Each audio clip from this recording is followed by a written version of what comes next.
नमस्कार दोस्तों, teaching with Shivam में आप सभी का हार्दिक स्वागत है। इलाहाबाद हाई कोर्ट सामान्य अध्ययन जीके जीएस के अति महत्वपूर्ण प्रश्नों की श्रृंखला स्टेनो ग्रुप सी और डी दोनों के लिए भी टॉप 50 क्वेश्चंस हैं, परीक्षा वाले प्रश्न। आइए देखते हैं। पहला क्वेश्चन आपकी स्क्रीन पर है। कह रहा है कि सलीम अली पक्षी अभ्यारण्य राज्य में स्थित है। तो सलीम अली पक्षी अभ्यारण्य किस राज्य में स्थित है? Option A Paschim Bangal, option B Madhya Pradesh, option C Goa, option D Tamil Nadu. तो सलीम अली पक्षी अभ्यारण्य किस राज्य में स्थित है? ऑप्शन नंबर सी इस प्रश्न का करेक्ट जवाब हो जाएगा। कहां पर है? गोवा के अंदर स्थित है। सी ऑप्शन करेक्ट जवाब है। किस भारतीय धर्म में 24 तीर्थंकर हुए थे? ऑप्शन ए जैन धर्म, ऑप्शन बी बौद्ध धर्म, ऑप्शन सी हिंदू धर्म और ऑप्शन डी सिख धर्म। तो किस धर्म की बात कर रहा है भाई जो 24 तीर्थंकर हुए थे? तो इस क्वेश्चन का सही जवाब ऑप्शन नंबर ए हो जाएगा। जैन धर्म की बात कर रहा है भाई। ए ऑप्शन इसका करेक्ट जवाब है। आइए आगे देखते हैं।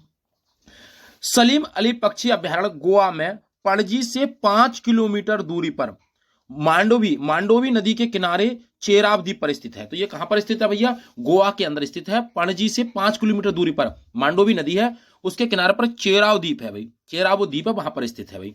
भारतीय जैन धर्म में 24 तीर्थंकर हुए थे। कितने हुए थे? 24 तीर्थंकर हुए थे। तीर्थंकर धर्म तीर्थ का परिवर्तन करते हैं। इस काल के 24 तीर्थंकरों में से ऋषभदेव यानी कि ऋषभदेव आदिनाथ ये प्रथम थे भाई। ऋषभदेव क्या थे भाई? प्रथम पहले तीर्थंकर थे। और 23वें तीर्थंकर कौन थे भैया? तो 23वें तथा 24वें व अंतिम तीर्थंकर स्वामी क्या थे? महावीर स्वामी थे। कौन थे भैया? महावीर स्वामी थे। आइए नेक्स्ट आगे देखते हैं। और अगला क्वेश्चन क्या कहता है? अगला क्वेश्चन कह रहा है भाई फिर भाई पलामू की बात करें भाई। पलामू या बेतला अभ्यारण्य कहां पर स्थित है? तो ये झारखंड के अंदर स्थित है। दालमा वन्य जीव अभ्यारण्य कहां पर है? तो ये झारखंड के यानी कि पलामू और दालमा कहां पर है भाई? झारखंड के अंदर स्थित है। हजारीबाग ये भी झारखंड। तो कौन से भाई? पलामू, दालमा, हजारीबाग ये कहां पर है भैया? ये झारखंड के अंदर स्थित है। कैमूर वन्य जीव अभ्यारण्य ये बिहार के अंदर स्थित है। कैमूर और वाल्मीकि भी कहां पर है? बिहार के अंदर स्थित है। गिर राष्ट्रीय उद्यान कहां पर है? तो ये गुजरात के अंदर स्थित है। नल सरोवर अभ्यारण्य ये कहां पर है? ये गुजरात में। ये भी कहां पर है? गिर का है और नल सरोवर ये कहां पर है भैया? गुजरात के अंदर स्थित है। नेक्स्ट आगे आगे कह रहा भैया कार्बेट राष्ट्रीय उद्यान ये कहां पर है? जिम कार्बेट राष्ट्रीय उद्यान ये कहां पर है? पहले इसका नाम हैली था भाई। तो ये कहां पर है? ये उत्तराखंड के अंदर स्थित है। गंगोत्री यमुनोत्री ये कहां पर है? उत्तराखंड के अंदर स्थित है। फूलों की घाटी कहां पर है? तो उत्तराखंड में स्थित है भाई। दुधवा उत्तर प्रदेश का मात्र एक राष्ट्रीय उद्यान वो है दुधवा। दुधवा कहां पर है भैया? उत्तर प्रदेश में लखीमपुर खीरी जिले में है। चंद्रप्रभा अभ्यारण्य कहां पर है? तो ये उत्तर प्रदेश में। ये भी कहां पर है? चंद्रप्रभा तो ये उत्तर प्रदेश के अंदर है। बांदीपुर कहां पर है भैया? तो ये कर्नाटक में है। और भद्रा ये भी कहां पर है? कर्नाटक में। और कर्नाटक का ये एक लोक नृत्य है भाई यक्षगान, ये भी आपको याद रखना है अभी। आइए नेक्स्ट आगे देखते हैं। और आगे कह रहा है कि निम्न में से किस व्यक्ति को grand old man of India के रूप में जाना जाता है? यानी कि grand old man of India के रूप में जाना जाता है। बाल गंगाधर तिलक को भैया, दादा भाई नेहरू जी को, मोतीलाल नेहरू को या लाला लाजपत राय को? तो किसको जानते हैं भैया? इस क्वेश्चन का सही जवाब हो जाएगा दादा भाई नेहरू जी को कहते हैं। बी ऑप्शन इसका करेक्ट जवाब है। जनगणना का महान विभाजक वर्ष माना जाता है। कौन सा वर्ष माना जाता है भाई? जनगणना का महान विभाजक वर्ष कौन सा माना जाता है? 1911, 1921, 1951 या 1981 को? तो अगर हम बात करें जनगणना की तो सही आंसर इसका हो जाएगा भाई 1921। बी ऑप्शन करेक्ट जवाब 1921। आइए आगे देखते हैं, इसके बारे में डिटेल देखते हैं। दादा भाई नेहरू जी को grand old man of India कहा जाता है। इन्होंने वर्ष 1886 में कोलकाता में यानी कि कोलकाता में भारतीय राष्ट्रीय कांग्रेस अधिवेशन की अध्यक्षता की थी। तो भाई कोलकाता में भारतीय राष्ट्रीय कांग्रेस की अध्यक्षता किसने की थी? तो दादा भाई नेहरू जी ने की थी। और इन्हीं को grand old man of India के नाम से जाना जाता है। कब की बात है? 1886 ईस्वी में ये अध्यक्षता की थी। अगला भाई भारत के जनांकीय इतिहास में वर्ष 1900 यानी कि 1921 को महान विभाजक की संज्ञा दी गई है। 1911 से 1921 के दौरान भारत में जनसंख्या की दशकीय वृद्धि में ऋणात्मकता आई थी, कमी आई थी। -0.31% की कमी हो गई थी, जिसके फलस्वरूप दशक में भारत की जनसंख्या में 77 लाख की कमी आई थी। इसी कारण इस अवधि को महान विभाजक वर्ष कहा जाता है। 1921 ईस्वी की बात कर रहा है भाई। आइए नेक्स्ट आगे देखते हैं। आगे कह रहा है किसे सूती वस्त्रों की राजधानी कहा जाता है? तो भाई सूती वस्त्रों की राजधानी किसे कहा जाता है? दिल्ली को, चेन्नई को, कोलकाता को या मुंबई को? तो सूती वस्त्रों की राजधानी किसे कहा जाता है? तो सही जवाब हो जाएगा मुंबई। डी ऑप्शन करेक्ट जवाब है, मुंबई। अगला क्वेश्चन है, आंध्र प्रदेश और उड़ीसा के तटीय इलाकों में, आंध्र प्रदेश और उड़ीसा के जो तटीय इलाके हैं, प्राकृतिक आपदा किस वजह से होती है भैया? भूकंप के कारण, भूस्खलन के कारण, या चक्रवात या ज्वार के कारण? तो किसके कारण होती है भाई? तो सही जवाब हो जाएगा चक्रवात के कारण। ऑप्शन नंबर सी करेक्ट जवाब हो जाएगा, चक्रवात हो जाएगा भाई। नेक्स्ट, इसके बारे में फैक्ट देखते हैं क्या है भाई। तो सूती वस्त्र उद्योग का सर्वाधिक केंद्रीकरण महाराष्ट्र व गुजरात राज्यों में होता है। कहां पर होता है? महाराष्ट्र और गुजरात राज्य में। भारत में सर्वप्रथम सफल आधुनिक सूती कपड़ा कारखाना वर्ष 1854 ईस्वी में मुंबई में कवासजी डाबर द्वारा खोला गया था, जिसमें वर्ष 1956 से उत्पादन प्रारंभ हुआ। मुंबई को भारत की सूती वस्त्रों की राजधानी कहा जाता है। आंध्र प्रदेश और उड़ीसा के तटीय क्षेत्रों में चक्रवातों के कारण अधिकतर क्या आती हैं? प्राकृतिक आपदाएं आती हैं। आइए नेक्स्ट आगे देखते हैं। आगे क्या करा है कि वर्ल्ड स्टील एसोसिएशन WSA का मुख्यालय कहां पर स्थित है? कहां पर है भैया? तो ये न्यूयॉर्क संयुक्त राज्य अमेरिका में है, ब्रुसेल्स बेल्जियम में है, पेरिस में है, या नई दिल्ली भारत में है? तो ये कहां पर है भैया? वर्ल्ड स्टील एसोसिएशन का मुख्यालय कहां पर स्थित है? सही जवाब हो जाएगा ब्रुसेल्स बेल्जियम में है। बी ऑप्शन करेक्ट जवाब है, ब्रुसेल्स बेल्जियम। दादा साहेब फाल्के पुरस्कार की शुरुआत कब हुई थी? वर्ष 1963 में, वर्ष 1966 में, वर्ष 1969 में, वर्ष 1970 में? तो दादा साहेब फाल्के पुरस्कार की यानी शुरुआत कब हुई थी? तो 1969 ईस्वी में, जो ऑप्शन नंबर सी के अंदर दे रखा है भाई, 1969 ईस्वी। आइए इसके बारे में फैक्ट जानते हैं। वर्ल्ड स्टील एसोसिएशन WSA एक गैर लाभकारी संस्था है। इसका मुख्यालय ब्रुसेल्स बेल्जियम में है। इसका दूसरा मुख्यालय कहां पर है? तो बीजिंग चीन के अंदर है, यानी कि चीन की राजधानी बीजिंग है। इसकी स्थापना वर्ष 1967 में हुई थी। कब हुई थी? 1967 में। इसकी स्थापना कब हुई थी भैया? 1967 में हुई थी। दादा साहेब फाल्के पुरस्कार की शुरुआत 1969 में की गई थी। सबसे पहले दादा साहेब पुरस्कार मिला था किसको भैया? देविका रानी रोरे को पहला दादा साहेब पुरस्कार प्राप्त हुआ था। किसको भैया? देविका रानी को। किसको? देविका रानी को। राष्ट्रपति द्रौपदी मुर्मू द्वारा 30 सितंबर 2022 को आशा पारेख को, जो भारतीय अभिनेत्री थी, उनको 52वां दादा साहेब फाल्के पुरस्कार 2020 में प्रदान किया गया था। यह भी आपको याद रखना भाई। सबसे पहले देविका को मिला था, देविका रानी को, और 2022 में द्रौपदी मुर्मू द्वारा किसको दिया गया था? आशा पारेख को दिया गया था। ये 52वां था। आइए नेक्स्ट आगे हम और पुरस्कार देखते हैं भाई, किस किस क्षेत्र से कौन कौन से पुरस्कार संबंधित है। जैसे हम भारत रत्न की बात करें, भारत रत्न किस क्षेत्र में दिया जाता है? तो वे कला के क्षेत्र में, साहित्य या विज्ञान के क्षेत्र में, या विशिष्ट सेवा एवं जन सेवा के लिए भारत रत्न दिया जाता है। ज्ञानपीठ पुरस्कार किस क्षेत्र में दिया जाता है? साहित्य के क्षेत्र में ज्ञानपीठ पुरस्कार दिया जाता है। दादा साहेब फाल्के पुरस्कार किस क्षेत्र में दिया जाता है? तो फिल्म के क्षेत्र में दिया जाता है। सरस्वती सम्मान की बात पूछ ले तो यह साहित्य के क्षेत्र में दिया जाता है। और वाचस्पति पुरस्कार किस में दिया जाता है? तो संस्कृत साहित्य में उत्कृष्ट योगदान के लिए यह दिया जाता है। वाचस्पति सरस्वती साहित्य में, दादा साहेब फिल्म में, ज्ञानपीठ पुरस्कार साहित्य के क्षेत्र में, भारत रत्न कला साहित्य विज्ञान के क्षेत्र में दिया जाता है। नेक्स्ट आगे और देखते हैं। व्यास सम्मान, व्यास सम्मान किस क्षेत्र में जाता है? तो व्यास सम्मान साहित्य के क्षेत्र में दिया जाता है। संत कबीर पुरस्कार किस क्षेत्र में जाता है? हथकरघा क्षेत्र में उत्कृष्टता के लिए दिया जाता है। मेजर ध्यानचंद खेल रत्न पुरस्कार किस क्षेत्र में दिया जाता है? तो खेलों में सराहनीय प्रदर्शन के लिए दिया जाता है। अर्जुन पुरस्कार की बात करें तो खेल के क्षेत्र में दिया जाता है। और ध्यानचंद पुरस्कार खेलों में जीवन भर की उपलब्धियों के लिए दिया जाता है। नेक्स्ट आगे। द्रोणाचार्य पुरस्कार के क्षेत्र में दिया जाता है, तो खेल प्रशिक्षण के क्षेत्र में द्रोणाचार्य पुरस्कार दिया जाता है। धनवंतरी पुरस्कार की बात करें तो ये चिकित्सा के क्षेत्र में दिया जाता है भाई, धनवंतरी पुरस्कार। भटनागर पुरस्कार किस क्षेत्र में दिया जाता है? तो विज्ञान के क्षेत्र में दिया जाता है, भटनागर। बोरलॉग पुरस्कार ये कृषि की पैदावार में उल्लेखनीय योगदान के लिए दिया जाता है, बोरलॉग पुरस्कार। रेमन मैग्सेसे पुरस्कार के क्षेत्र में था, तो सरकारी सेवा, जनसेवा, पत्रकारिता, साहित्य संचार, अंतर्राष्ट्रीय समक्ष के क्षेत्र में दिया जाता है रेमन मैग्सेसे पुरस्कार। आइए नेक्स्ट आगे देखते हैं। ये भी पुरस्कार आपको याद रखने हैं भाई, यहां से जरूर प्रश्न पूछता है भाई। नोबेल पुरस्कार किस क्षेत्र में दिया जाता है? तो शांति, साहित्य, चिकित्सा, भौतिकी, रसायन व अर्थशास्त्र के क्षेत्र में नोबेल पुरस्कार दिया जाता है। ग्रेमी पुरस्कार किस क्षेत्र में दिया जाता है? इंपॉर्टेंट है भाई, आपकी परीक्षा पूछेगा ग्रेमी पुरस्कार। तो यह संगीत के क्षेत्र में दिया जाता है। कलिंग पुरस्कार विज्ञान के क्षेत्र में दिया जाता है। मैन बुकर पुरस्कार साहित्य के क्षेत्र में दिया जाता है। पुलित्जर पुरस्कार पत्रकारिता के क्षेत्र में दिया जाता है, ये याद रखना भी आपको। पुलित्जर पुरस्कार पत्रकारिता के क्षेत्र में दिया जाता है। ऑस्कर पुरस्कार फिल्म के क्षेत्र में दिया जाता है। आइए अगला क्वेश्चन भाई। अब क्वेश्चन, भारत में राष्ट्रीय आय का आकलन कौन करता है? तो भारत में राष्ट्रीय आय का आकलन कौन करता है भैया? योजना आयोग, वित्त आयोग, भारतीय सांख्यिकी संस्थान या केंद्रीय सांख्यिकी संगठन। तो भारत में राष्ट्रीय आय का आकलन कौन करता है? सही जवाब हो जाएगा केंद्रीय सांख्यिकी संगठन, डी ऑप्शन करेक्ट जवाब है। पृथ्वी दिवस 2022 की थीम क्या थी भाई? तो invest in over planet, interest in your planet, green earth green life और आवर अर्थ इज एवरग्रीन। तो भाई 2022 में जो पृथ्वी दिवस की थीम थी वो क्या थी? तो सही जवाब इसका हो जाएगा भाई invest in over planet, option number A इस प्रश्न का करेक्ट जवाब हो जाएगा। आइए इसके बारे में फैक्ट जानते हैं भाई। अब इस क्वेश्चन को देखें पहले। मुगल वंश की स्थापना किसने की थी भाई? मुगल वंश की स्थापना किसने की थी? बाबर ने, हुमायूं ने, जहांगीर ने, अकबर ने। तो मुगल वंश की स्थापना किसने की थी? सही जवाब हो जाएगा बाबर ने। किसने भैया? बाबर ने। ए ऑप्शन करेक्ट जवाब है। रूस की संसद को किस नाम से जाना जाता है? युआन, ड्यूमा, कांग्रेस या मजलिस ए शूरा।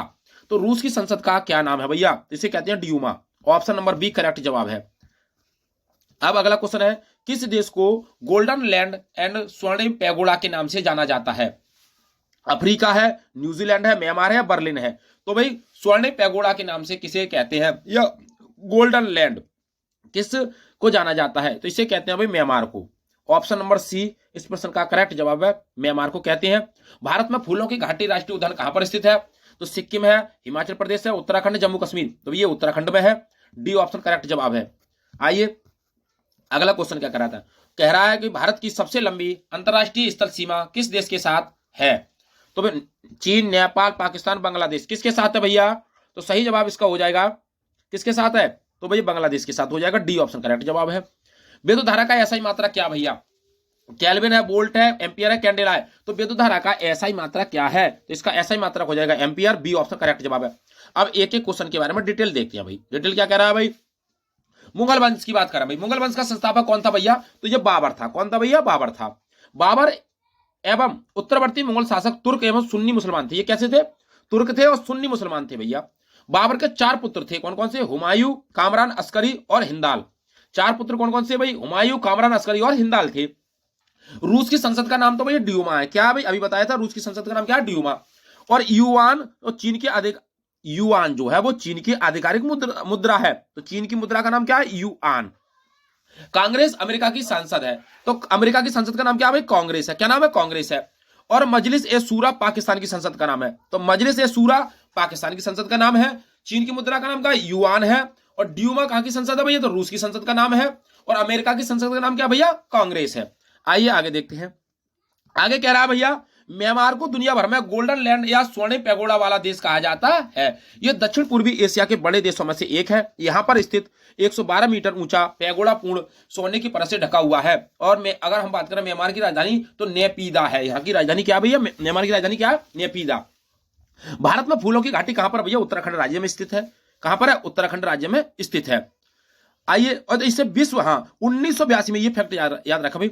1982 में, कब? 1982 में इसे भारत का राष्ट्रीय उद्यान घोषित किया गया। अब ये यूनेस्को का विश्व धरोहर स्थल है। आइए नेक्स्ट भाई अगला कह रहा है भारत की स्थल सीमा से स्पर्श करने वाले 7 राज्य कौन कौन से हैं भैया? तो सबसे लंबी सीमा किसकी भैया लगाता है भैया? तो बांग्लादेश से लगती है। और कौन कौन से भाई देश हैं? तो बांग्लादेश है, चीन है, पाकिस्तान, नेपाल, म्यांमार, भूटान और अफगानिस्तान। कौन कौन से देश? बांग्लादेश, चीन, पाकिस्तान, नेपाल, म्यांमार, भूटान और अफगानिस्तान। ये सभी देश अंतरराष्ट्रीय स्थल की सीमा की लंबाई के संदर्भ में अवरोही क्रम में है। यानी कि अवरोही क्रम का मतलब सबसे बड़ा भाई बांग्लादेश के बाद कौन लगाता है अपनी सीमा? फिर चीन, फिर पाकिस्तान, फिर नेपाल, फिर म्यांमार, फिर भूटान और सबसे कम किसकी है? अफगानिस्तान की है। अतः सबसे लंबी सीमा वाला देश बांग्लादेश है।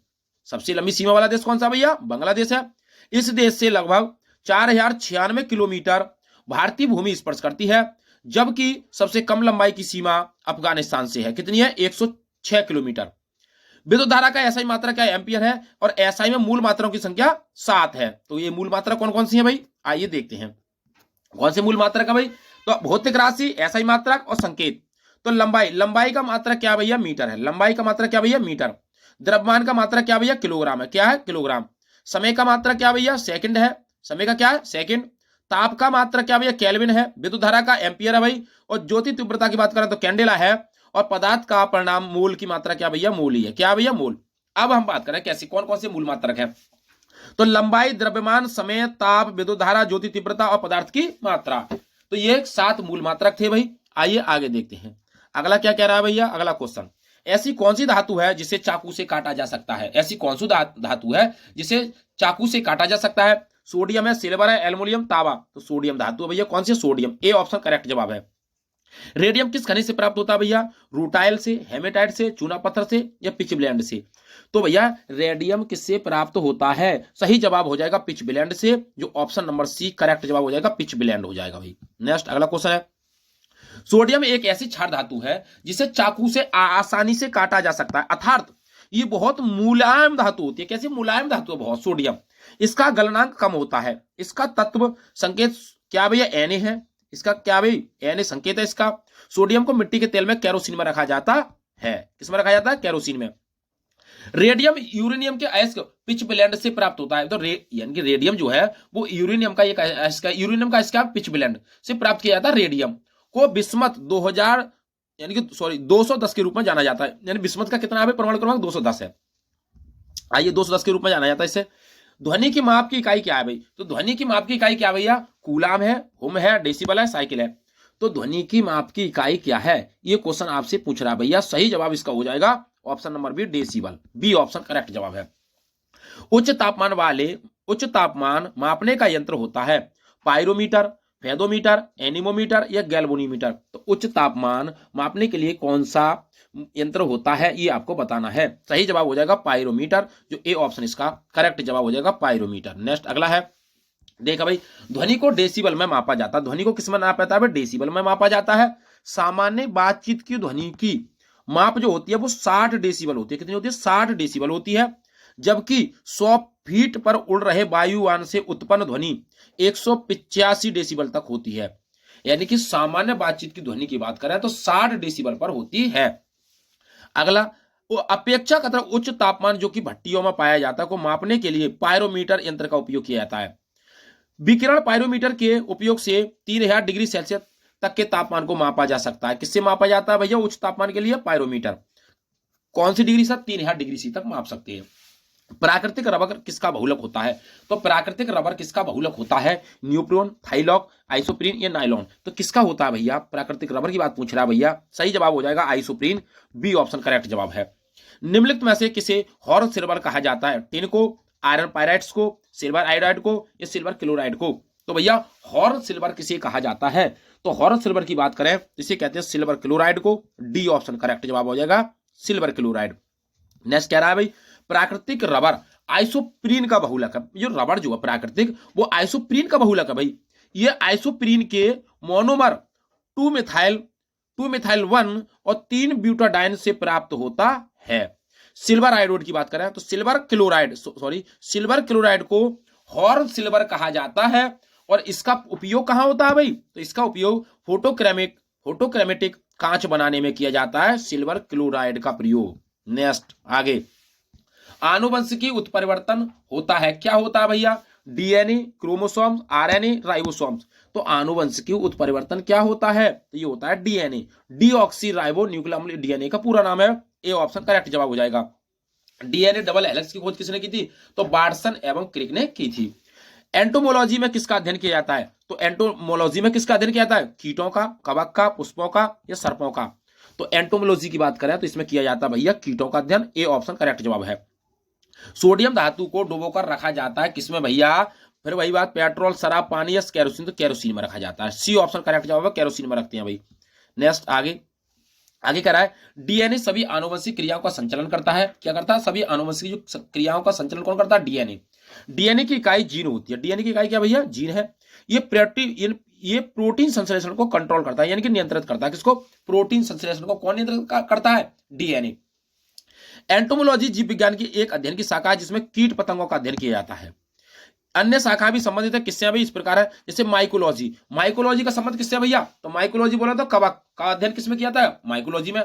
एंथोलॉजी की बात करें तो पुष्पों का अध्ययन। ऑफियोलॉजी में सर्पों का अध्ययन। ऑफियोलॉजी में किसका अध्ययन किया था? सर्पों का अध्ययन। एंथोलॉजी में पूछ रहे तो पुष्पों का अध्ययन। माइकोलॉजी की बात करें तो भाई कवकों का अध्ययन।